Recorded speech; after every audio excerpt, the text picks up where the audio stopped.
I have been an acolyte of kayak lift assist systems for years. My object of affection, the Thule Hullavator. I've worshipped it, I've sung its praises, and basked in the glory of easy loading and unloading of my boat. But I've hit a problem, and it has me rethinking my entire system. What I found after using the Hullavator for 5 years is that the benefits are many and the cons are few. But one con has become a real deal breaker for me and has me looking into other systems. So stick around and see what I've been bumping up against.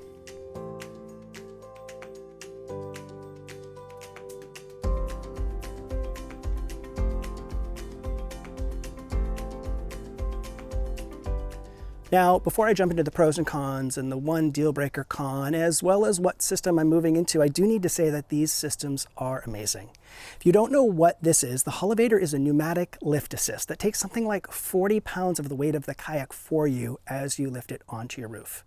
Super easy to use, and as a solo paddler, I don't have to hunt around for people to help me or do any Superman or Wonder Woman heroics to get the boat on the car. Also, with Wendy, who's got a bit less strength than me, she can get the boat on the car or off the car by herself. So it opens up paddling in a lot of ways for us. Now, I mentioned the cons of the Hullavator, and there are a few. So let's go take a look at what a few of them are. Okay, con number one, and we're here at the back of the car, stern of the boat. I find that the Hullavator doesn't hold narrow kayaks very tightly without a lot of extra tying down. So this boat is completely tied down in the Hullavator straps, as well as another safety strap I put on just to get some more wiggle out.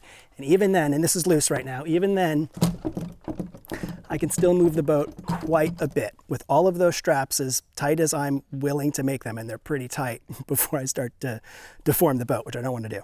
So I find I need to use a rear strap just to anchor the back of the boat a bit. I'm sure for bigger boats it probably does really well, but for narrow sea kayaks, pay attention to that. It's a little wiggly in my opinion, and requires a little bit extra attention to make sure the boat's tied down. The second con is, for me, it makes the car feel like it has antlers.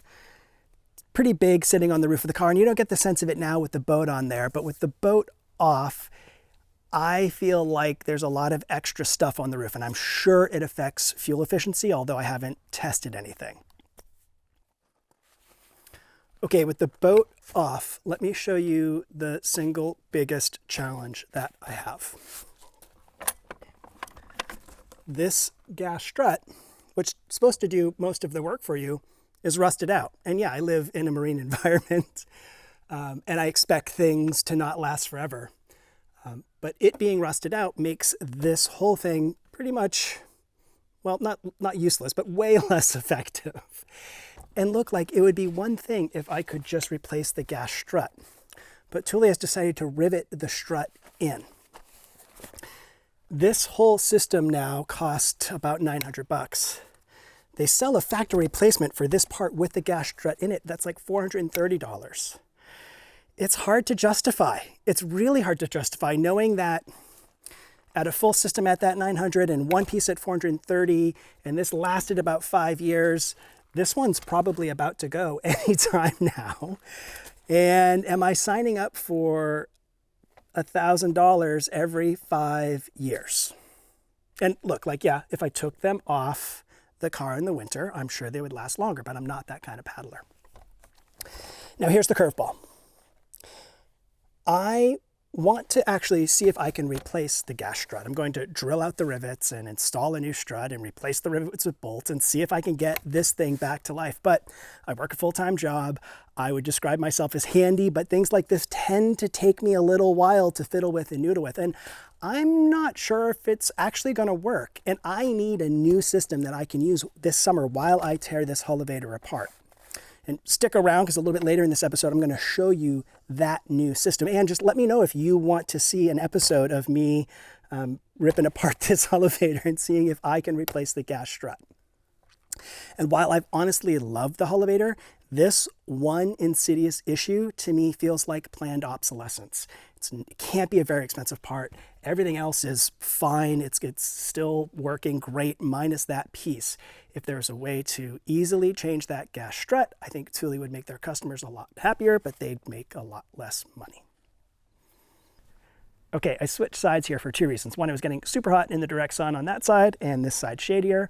And two, I'm actually going to install the new kit on this side. I'm going to keep the Hullavators for a while until I get this new piece on and see if I like it. The other side is the Thule Hullavator still usable. And if I happen to struggle with this new setup, I know I've got a backup. I am going to be taking off the Thule J-Racks that I have on this side, which is definitely a two-person load, and replacing them with the Malone Seawing. Now, there's a few reasons why I've chosen the Malone Seawing. It seemed easier to me to have a system that I can load the boat from the back instead of even a non-mechanical lift assist system where I'm extending a bar and getting the boat on the bar and then getting the boat on top of the car and then trying to get it onto J-Racks. With a taller car and a slightly shorter dude, that seemed tricky to try to continue to step up from the side of the car. But from the back of the car, it makes a whole lot more sense to me. The other reason I chose Malone is through my American Canoe Association ACA instructor certification, I get a pretty good pro deal. And that was definitely a consideration. So nice perk for ACA instructors out there or those thinking about becoming an ACA instructor. There are some really great pro deals to be taken advantage of. The other reason, is this the final reason? I've lost track. The next reason is that Malone is a Maine-based company. And honestly, it just felt right. It felt right to use a company from Maine, to paddle in Maine and to continue to support Maine and Maine businesses. And yeah, minor issue, but one that feels kind of good inside. So those are the reasons why I chose the Malone Seawing with the lift assist. And it's a non-mechanical lift assist that you'll see in a little bit. This isn't sponsored. Malone didn't give this to me. I paid for this out of my own pocket. I don't even know if I'm going to like this system, honestly. We're going to see. But out of all of my research and when I kept whittling things down, once I got that rear load, non-mechanical assist, decent price, and the Maine-based company, the decision was kind of made for me. Okay, so let's get these J-Racks off. Let's get the Malone racks on and let's see what we think.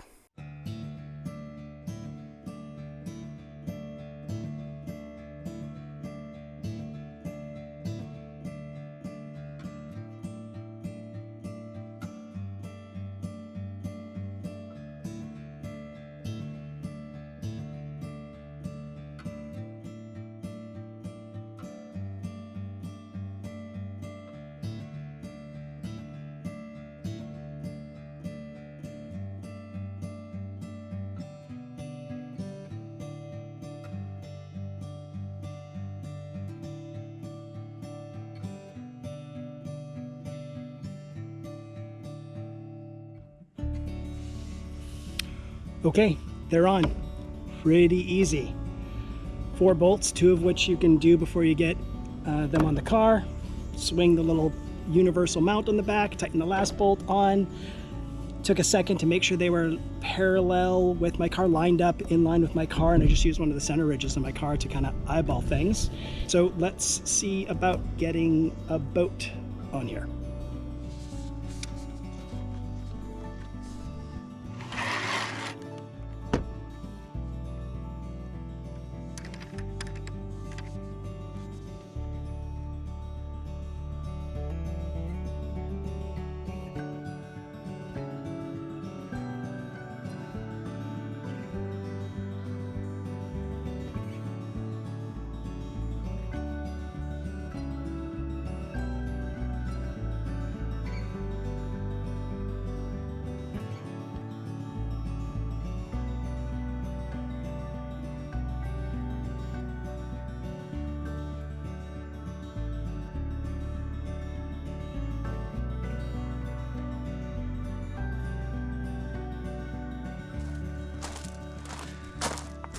Okay, so aside from misjudging exactly where to put the yoga mat that I put down to try to protect the stern of my boat from the rocks, which I didn't end up putting in the right place anyway, it went pretty well. Definitely a little bit more work than the Hullavator.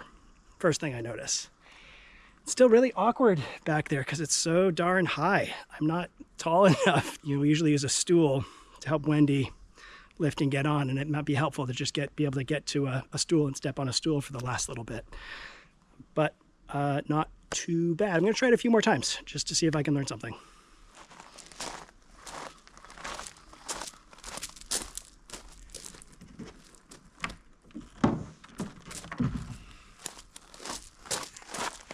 But first, I'm going to put that yoga mat in the right spot.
Okay, friends, that is the Malone Seawing installed on the car and the boat loaded onto the Seawing.